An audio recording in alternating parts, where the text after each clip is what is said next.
Property पढ़ाई थी ना, यस सर। फिजिकल प्रॉपर्टी पढ़ाई थी ना। क्या बताया था कल मैंने आपको? कल मैं आपको बताया था कि जो एल्केन्स हैं एक तो वाटर में इंसॉल्युबल होंगे क्योंकि नॉन पोलर होते हैं, और वाटर कैसा होता है? पोलर होता है। दूसरा कल मैं आपको क्या पढ़ाया था? दूसरा पढ़ाया था मैं आपके लिए कि जो एल्केन्स हैं उनके जो एमपीवीपी होते हैं वो मोलर मास के साथ बढ़ जाएंगे, लेकिन साइड चेन वालों में क्या हो जाएंगे? कम हो जाएंगे। और साइड चेन वालों में क्यों कम हो जाएंगे भाई? साइड चेन वालों में इसलिए कम हो जाएंगे क्योंकि उनका जो सरफेस एरिया होता है वो कम हो जाता है उसमें ना, तो बॉन्ड डिस्टेंस आ जाती है। ये सब बात कर लेंगे केमिकल प्रॉपर्टी।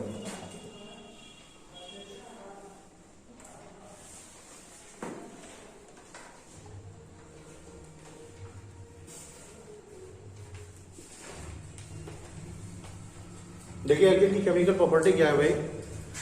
जो एल्केन्स हम लोग स्टडी कर रहे हैं, एक तो बहुत कम क्रियाशील है एल्केन, और एल्केन की रिएक्टिविटी कम होने की रीजन क्या है ये समझ लीजिए पहले आप लोग। एल्केन जो होता है हमारे पास, देखिए आप जैसे CH4 है भाई, है ना, C2H6 हम लोगों के पास है, ये पढ़ लिया हम लोगों ने। ये थे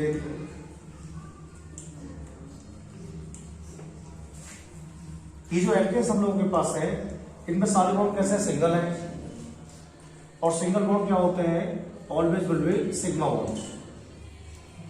क्या होते हैं? सिग्मा बॉन्ड कहते हैं इसे हम लोग। क्या बोलते हैं? सिग्मा बॉन्ड हम लोग इसे कहते हैं। सिग्मा बॉन्ड तो बड़ा स्ट्रॉन्ग होता है और इसमें ओवरलैपिंग भी ज्यादा होती है, तो इसलिए क्या होता है? बॉन्ड स्ट्रॉन्गनेस की वजह से जो हमारे एल्केन्स होते हैं बहुत ज्यादा रिएक्टिव नहीं होते, कम क्रियाशील होते हैं, लेकिन फिर भी कुछ रिएक्शंस को एल्केन्स करते हैं। कैसे करते हैं मैं आपको समझाता हूं। देखिए आप लोग, जैसे क्या है, तो बंद कर देना इसको।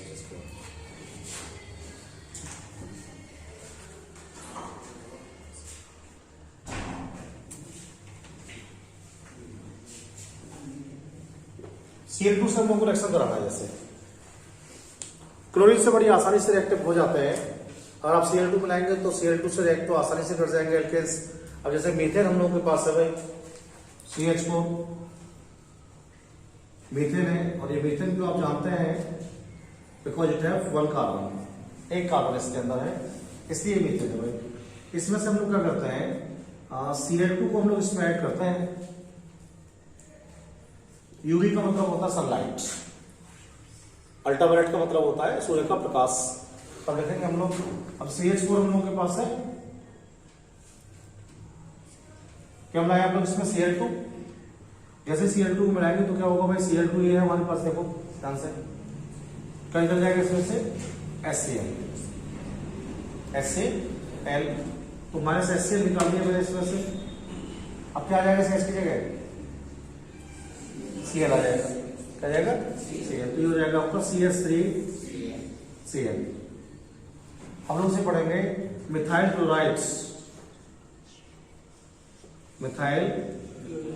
क्लोराइड पढ़ेंगे भाई हम लोग इसे। अभी क्या हम लोग के पास? अभी हम लोग के पास ये है कि भाई और हटा सकते हैं हम लोग इसके लिए। अगर आपने इसमें और Cl2 मिला दिया तो क्या होगा? और आप इसमें और Cl2 मिला दिया तो आपका हो जाएगा HCl निकल जाएगा इसमें से। अब क्या हो जाएगा? ये CH2Cl2, CH2Cl, दो CH2 हो गए और Cl2 हो गए। डाइक्लोरोमीथेन,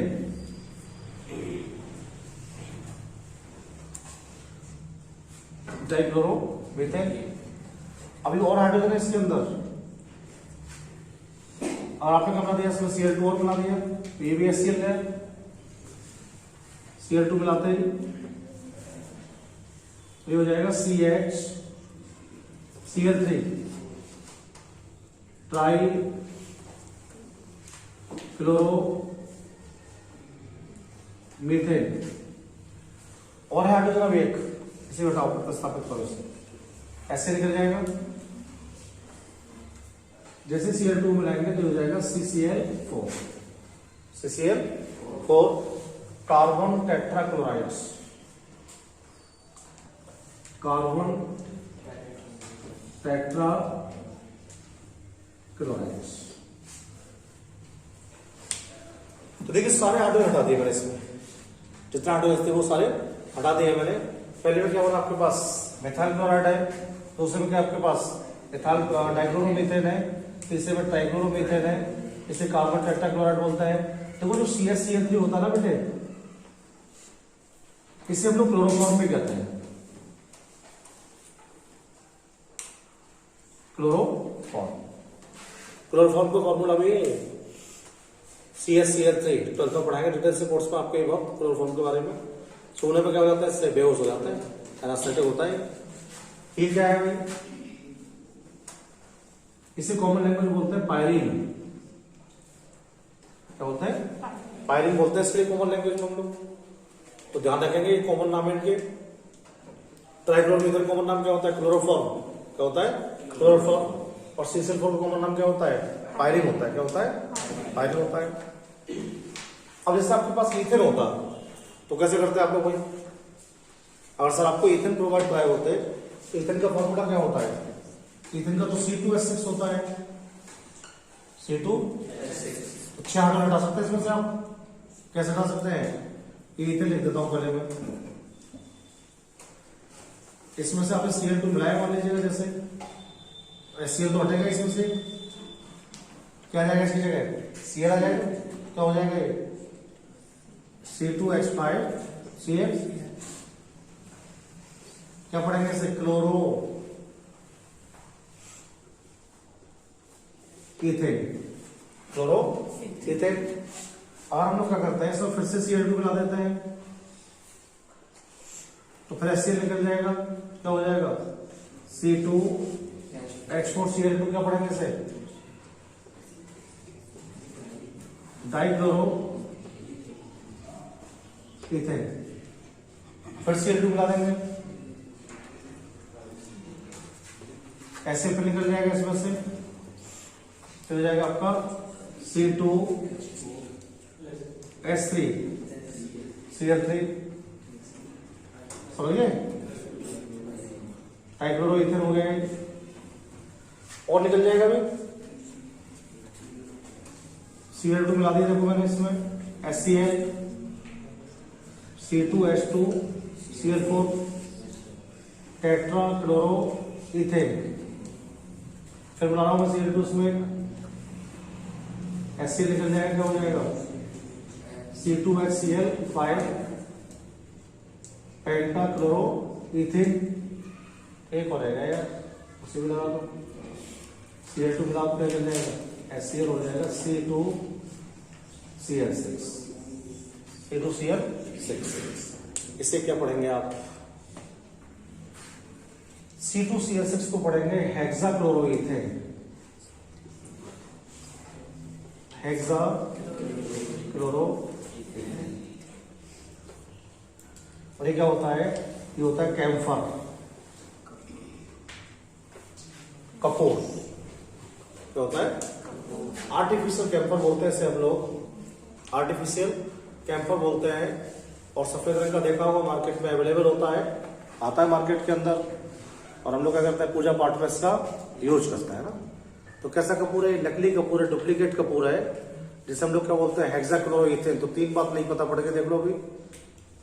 CCl4 क्या होता है, पायरीन।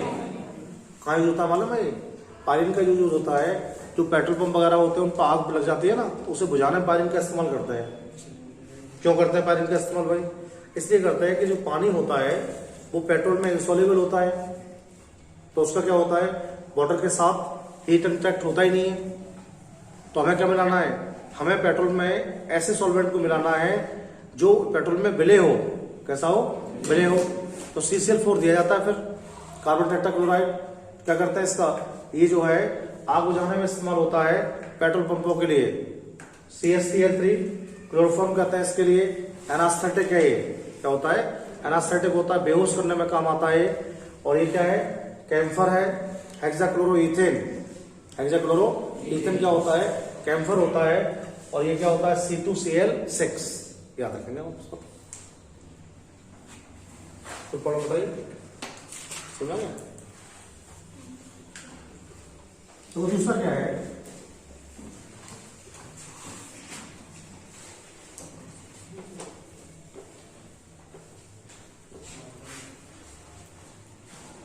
कीटोन में हमारे पास एक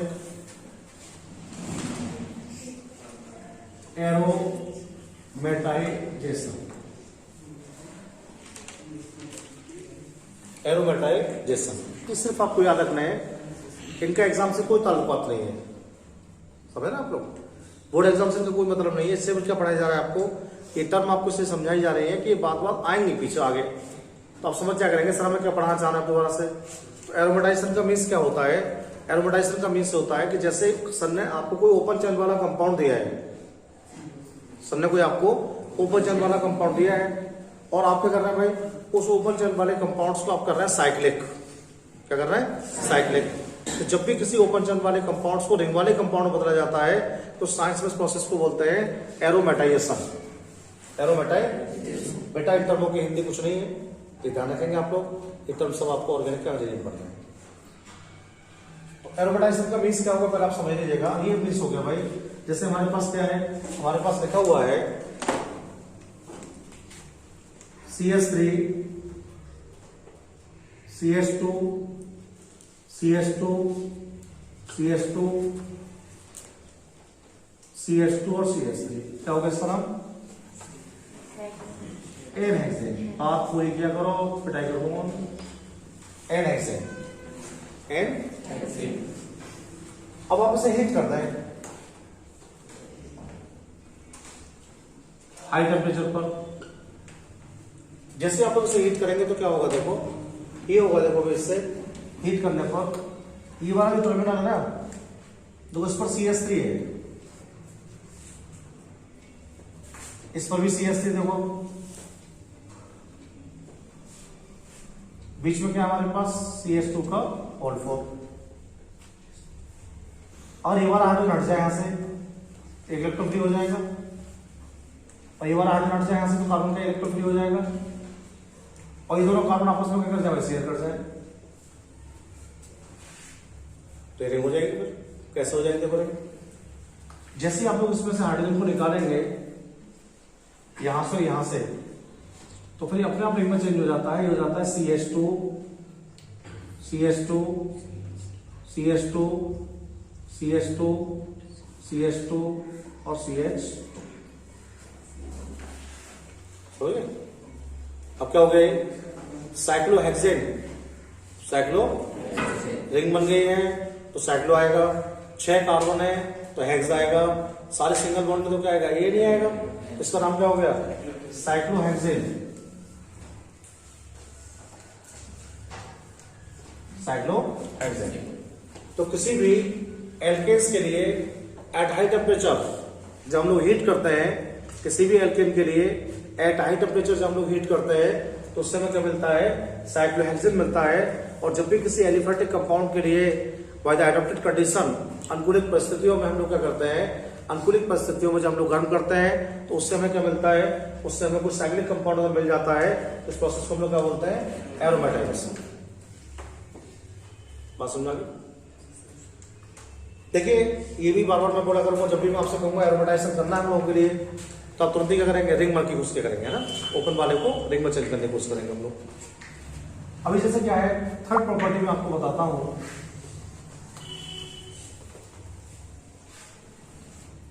थर्ड प्रॉपर्टी है भाई पायरोलाइसिस की।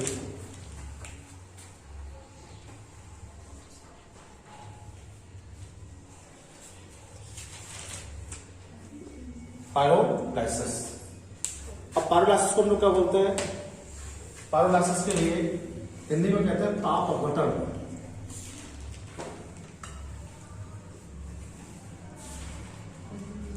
ताप अपघटन बड़ा इंपोर्टेंट सवाल है ये भी। पायरोलाइसिस क्या होता है, देखो आप लोग, जो बड़े एल्केन्स होते हैं ना, उन बड़े एल्केन्स को हाई टेम्परेचर पर हीट करते हैं, और बड़े एल्केन्स को जब हाई टेम्परेचर पर हीट करते हैं तो बड़ा एल्केन्स छोटे एल्केन में कन्वर्ट हो जाता है, एल्कीन में कन्वर्ट हो जाता है, एल्कान में कन्वर्ट हो जाता है।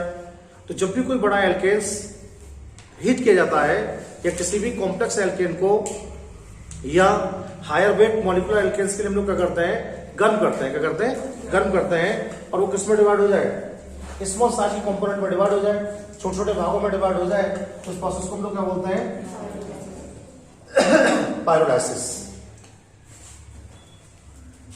वैसे इसे सामान्य भाषा में हम लोग जो है क्रैकिंग भी बोलते हैं। क्या बोलते हैं? क्रैकिंग। क्रैकिंग होती क्या है? क्रैकिंग का मतलब होता है किसी को स्मॉल पार्ट में डिवाइड करना, स्मॉल पार्ट में डिवाइड करना। एक्चुअल में क्या होता है, जो सिंथेटिक पेट्रोल होती है ना, जो सिंथेटिक पेट्रोल होती है वो पायरोलाइसिस से बनती है। तो सर को आप यही बता सकते हैं कि सिंथेटिक ऑयल बनाने का जो प्रोसेस होता है वो पायरोलाइसिस ही है। बड़ी एल्केन क्या करते हैं, हम लोग गर्म कर देते हैं, छोटे छोटे कंपोनेंट बन जाते हैं उससे, और छोटे छोटे कंपोनेंट क्या करते हैं, एज ए पेट्रोल बिहेव कर सकते हैं, डीजल बना सकते हैं, उससे जो भी बना सकते हैं, लेकिन वो ऑयल की तरह बिहेव करने लगता है। जैसे क्या देखो आप ध्यान से, ये हमारे पास है CH3, CH2, CH2 और CH3। अभी तो ये एक ब्यूटेन है। अब जैसे आप लोग इसे हीट करेंगे हाई टेम्परेचर पर,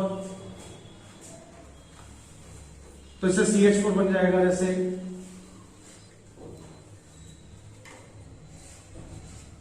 C2H6 बन जाएगा,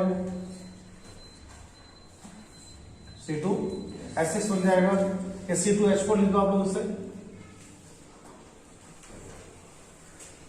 और क्या रहेगा भाई,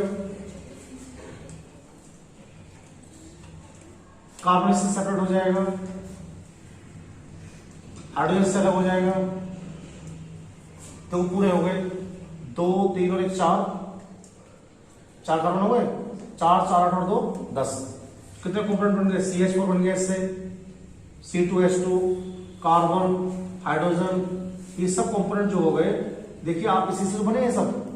और क्या कंपोनेंट है, छोटे छोटे घटक है। क्या है, छोटे छोटे घटक है।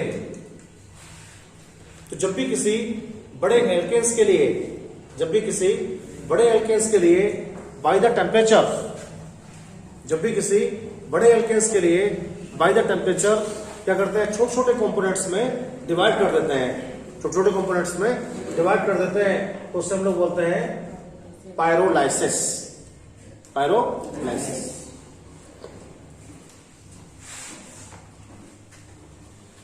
क्रैकिंग भी बोलते हैं हम लोग, उसे ध्यान रखेंगे आप लोग, है क्रैकिंग।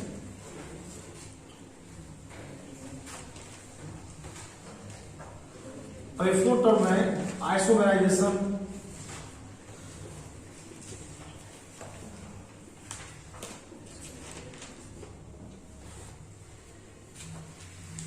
पायरोलाइसिस क्या है, किसी भी बड़े एल्कोहल छोटे एल्केन में चेंज करने का प्रोसेस। एरोमेटाइजेशन क्या होता है, किसी भी एल्केन को साइक्लिक एल्केन में या कंपाउंड्स में चेंज करने का प्रोसेस। ऐसे ही आइसोमेराइजेशन है, ये तो आपने पढ़ा है पहले। अब आइसोमेराइजेशन क्या होता है, जैसे मैंने कोई कंपाउंड आपको दिया और उस कंपाउंड को आपने हीट कर दिया, ना तो उसमें से कुछ निकाला आपने और ना कुछ उसमें ऐड किया, और नया कंपाउंड बन गया। जैसे क्या है, मैंने आपको प्रोवाइड किया CH3, CH2, CH2, CH2 और CH3, ये प्रोवाइड किया भाई मैंने आपको। ये जो मैंने आपको प्रोवाइड किया वो एक पेंटेन है। आपने इसे हीट किया भाई, और जैसे आपने इसे हीट किया तो एक कंपाउंड आपने बना दिया इससे, CH3, CH, CH3, CH2 और CH3। ये क्या होगा भाई, ये हो गया 2 मिथाइल ब्यूटेन।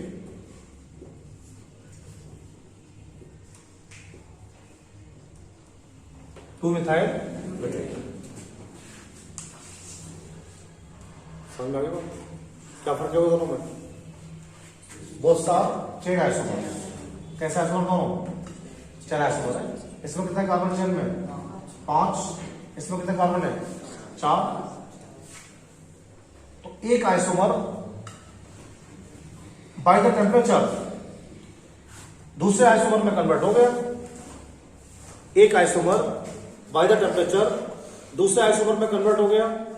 और जब एक आइसोमर बाय द टेम्परेचर दूसरे आइसोमर में कन्वर्ट होता है, जब एक आइसोमर बाय द टेम्परेचर दूसरे आइसोमर में कन्वर्ट होता है, तो साइंस में इस प्रोसेस को बोलते हैं आइसोमेराइजेशन।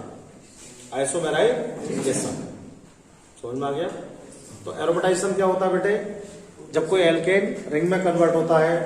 पायरोलाइसिस क्या होता है, जब कोई एल्केन छोटे छोटे कंपोनेंट में डिवाइड होता है। और आइसोमराइजेशन क्या होता है, जब कोई एल्केन अपने आइसोमर में कन्वर्ट हो जाता है बाय द टेम्परेचर, इसे बोलते हैं आइसोमेराइजेशन।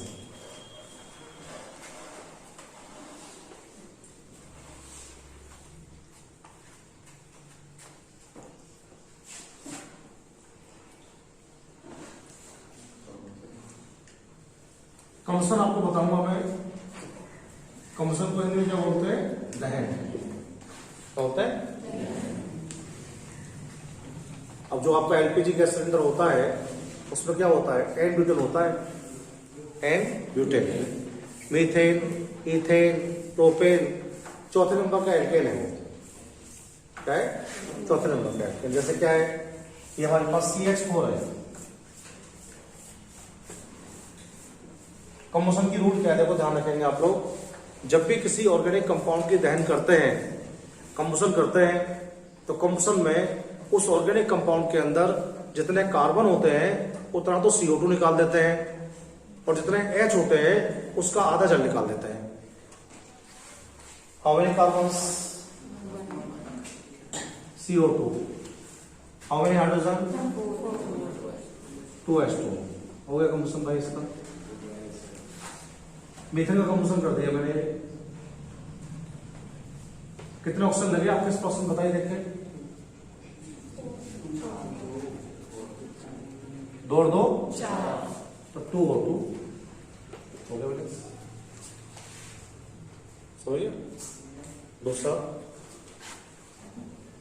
C2H6 क्या है, इथेन।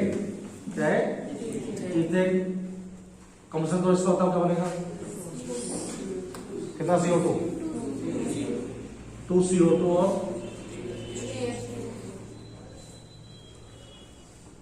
3H2। Very good. कितना ऑक्सीजन लगे आपके,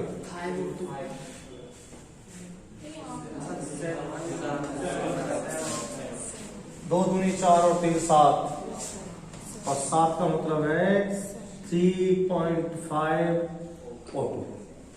3.5 दूनी 7। समझे। तो ये क्या हमारे पास भाई, C3H8, C3H8। इसका क्या हो जाएगा, n propane, n propane plus, अब बताओ,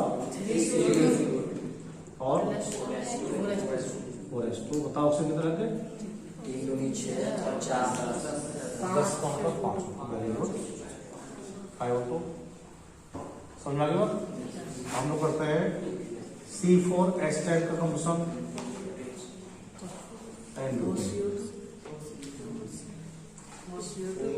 4CO2 प्लस H2O।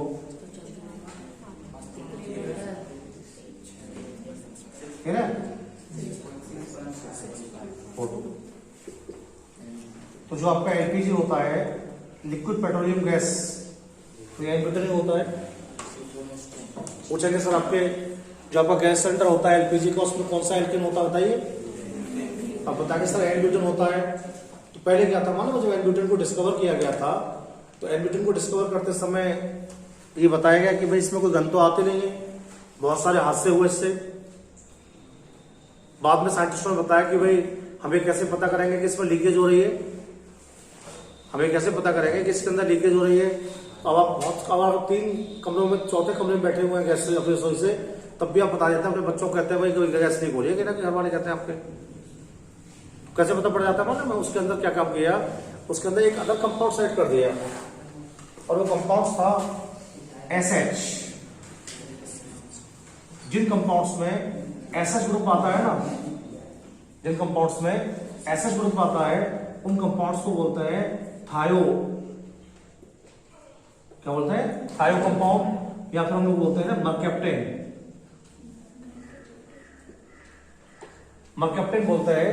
तो सर आपसे पूछेंगे कि जो एलपीजी गैस होती है उसकी दुर्गंध को आप कैसे पहचानते हो, उसमें तो दुर्गंध नहीं आती है, तो दुर्गंध क्यों आ रही है तो आप बताएंगे सर एलपीजी के अतिरिक्त इसको पहचानने के लिए, इसके लीकेज को आइडेंटिफाई करने के लिए इसमें एक और कंपाउंड ऐड किया गया है जो एसएच ग्रुप का कंपाउंड से क्या है, एसएच ग्रुप का कंपाउंड से, और जो एसएच ग्रुप होती है उसे बोलते हैं थायो ग्रुप। क्या बोलते हैं? थायो ग्रुप बोलते हैं। और हम लोग सिंपल लैंग्वेज में बोलते हैं मर्कैप्टेन। क्या बोलते हैं? जिन ऑर्गेनिक कंपाउंड्स में एसएच ग्रुप आती है, ऐसे ऑर्गेनिक कंपाउंड्स जिनमें एसएच ग्रुप आती है, उन ऑर्गेनिक कंपाउंड्स को क्या बोलते हैं? मर्कैप्टेन। तो आपको जो दुर्गंध आती है वो एलपीजी की नहीं होती है, किसकी होती है? मर्कैप्टेन आता है आप तक, और जैसे ही मर्कैप्टेन आता है तो आप पता कर देते हैं भाई कि यहां से लीकेज चल रहा है। तो क्या होता है LPG? The mixture of n butane, the mixture of n butane and mercaptan, the mixture of n butane and mercaptan is called LPG, liquid petroleum gas. अब लिक्विड क्यों होता है? अब सिलेंडर में प्रेशर बड़ा हाई होता है, तो जब हाई प्रेशर से क्या होती है, गैस लिक्विड होती है। जैसे प्रेशर रिमूव होता है तो गैस में कन्वर्ट हो जाती है। अब बहुत सारी चीजें हमसे क्वेश्चन पूछते हैं कि सर आपने भाई ये भी एक्सोथर्मिक रिएक्शन होती है, जितने भी कंबशन होते हैं बेटा ध्यान रखेंगे वो सब क्या होते हैं? ऊष्माक्षेपी। जितने भी कंबशन होते हैं वो ऑलवेज क्या होते हैं? ऊष्माक्षेपी होते हैं। और जब कंबशन हमारा ऊष्माक्षेपी है तो हमने एन-ब्यूटेन क्यों जलाया? ये क्यों नहीं जलाया आपने? तो मैंने पढ़ाया था थर्मोडायनामिक्स में कैलोरीफिक वैल्यू, कैलोरी मान पढ़ाया था। जिस ईंधन का कैलोरी मान जितना ज्यादा होता है, जिस ईंधन का कैलोरी मान जितना ज्यादा होता है उसे हम लोग क्या बोलते हैं? उतना ही अच्छा ईंधन बोलते हैं भाई। तो आपको बता रहा है सर इन ईंधन का जो आपने बताया CH4 बता रहा है आप लोग हमें, C2H6 फ्यूल बता रहा है हम लोगों को, C3H8, इनकी जो कैलोरीफिक वैल्यू होती है, इनकी जो कैलोरीफिक वैल्यू होती है वो एन-ब्यूटेन से क्या होती है? कम होती है। और जिन फ्यूल्स की कैलोरीफिक वैल्यू, जिन फ्यूल्स की कैलोरीफिक वैल्यू क्या होती है? कम होती है, उन्हें हम कभी भी ईंधन में इस्तेमाल नहीं करते हैं। जलेंगे ज्यादा, ऊष्मा कम देंगे, और जो कम जले और ऊष्मा क्या दे? ज्यादा दे। इसे देखा हो गैस सिलेंडर पर अगर हाथ जल जाता है ना तो बहुत खतरनाक जलता है, समझ रहे हैं? तो कार्बन से क्या हो जाती है? कार्बन से उसकी वैल्यू बहुत ज्यादा होती है। लकड़ी जलाते हैं हम लोग तो उससे इतना खतरनाक नहीं जलता है, उसकी हीट ही बहुत होती है गैस सिलेंडर की। तो इसका यूज है भाई कंबशन कहते हैं लोग, है ना। अब क्या क्या एप्लीकेशन कर सकते हैं हम लोग एल्केन से? तो देखो जो एल्केन्स है उनका कोई स्पेसिफिक जो है हमारे यहाँ एप्लीकेशन नहीं है। केवल जो एल्केन्स होते हैं उनका केवल दो एप्लीकेशन हमारी बुक में है। एक तो हम लोग इन्हें पेट्रोलियम में यूज करते हैं, किसमें? पेट्रोलियम के अंदर यूज करते हैं। दूसरा हम लोग इसे ईंधन के रूप में इस्तेमाल कर सकते हैं, एलपीजी वगैरह बना सकते हैं। बाकी मेडिसिन वगैरह में इसका कोई इस्तेमाल नहीं होता है। तो इतना सारा आपको पढ़ना है इसके अंदर। कोई प्रॉब्लम होता है मुझे बताइए। एक काम आपका पूरा हो गया। एल्केन पूरा पढ़ा दिया मैंने आपको। एल्केन क्या होता है मैंने आपको बता दिया है, उन्हें बनाने के तरीके मैंने आपको पढ़ा दिए हैं, और उनकी प्रॉपर्टी फिजिकल आपको बता दिए हैं और केमिकल आपको बता दिए। तो इसका क्या पढ़ाएंगे? आपको एल्केन पढ़ाएंगे, ठीक है? इससे बात करूंगा।